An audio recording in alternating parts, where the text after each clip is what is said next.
So this is a quick tutorial on how to work the dual zone climate in a 2020 RAV4. So to start off on this side, we have the front defroster on and off, the rear defroster on and off. The Eco Heat and Cool just allows for the AC and the heater to operate a more gas efficient way. We have your fan speed, so you can turn it up and we can turn it down.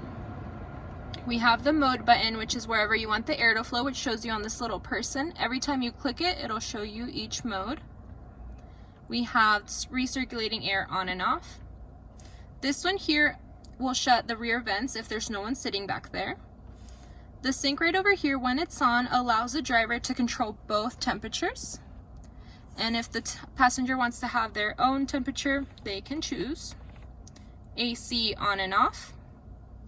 The auto on this side allows the temperature to regulate to what you have it set as, and then your off position.